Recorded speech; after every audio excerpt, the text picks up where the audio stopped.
Paul Theron from Vestack, $2.5 trillion. What are you doing here? You were in Cape Town on Thursday. Yes, it's one of the most beautiful cities in the world, and you got on a plane and came back. It was raining. The markets plunged by 3%. $2.5 trillion wiped off the stock market. So you thought you had to globally, get back to save the market? I did.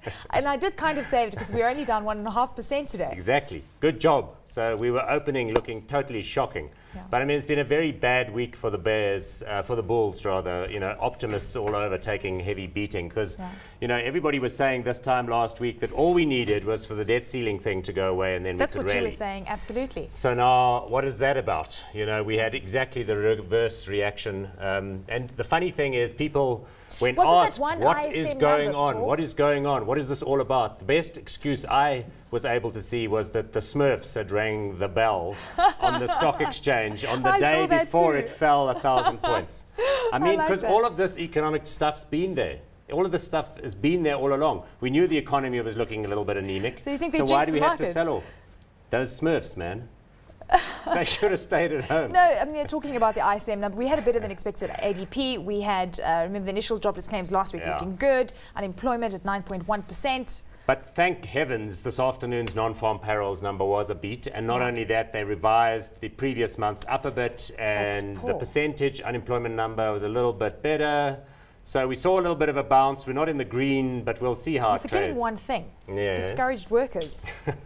Well, you know, what can I do about discouraged workers? I don't know. Pushed. They're so discouraged. They What can I say? They must stay out of the job market. All right, so let's delve now into other issues such as Swaziland, which is quite interesting. No, these are issues that I put on the list, but I refuse to talk about because they're either too nasty, too boring, or just downright depressing. Swaziland, you know, the concubine harvester, we're not going to talk about him. COSATU, the ANC Youth League, and their various prognostications. I refuse to discuss that as well. SAFEX was down again this week, but that's too boring. We can't talk about that. Let's talk about Standard Bank. Yes, out with results next week. ABSA, good results. Nedbank, positive results. Old Mutual, looking good as well. Yeah, look, I was unimpressed with all of those. I mean, I don't really think I'd be buying the banks at current levels. Nobody else seems to be either. But Standard Bank for me was the interesting one because they announced today that they're exiting their Argentina business. So that's a bit depressing, really, because you remember in the crisis when all of those big global banks were collapsing, they briefly had like a market capitalization which was putting them in like the top 20 banks in the world. And yet now it looks as though, and I love lots of people who work at Standard Bank, but it looks as though they've thrown in the towel on theher global aspirations and they're now going to become the African branch of ICBC.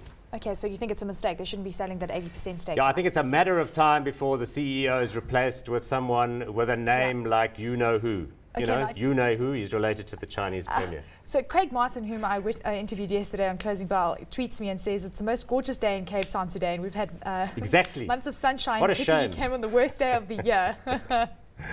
And he says he agrees with you for once. So I'm not sure what that's about, but great.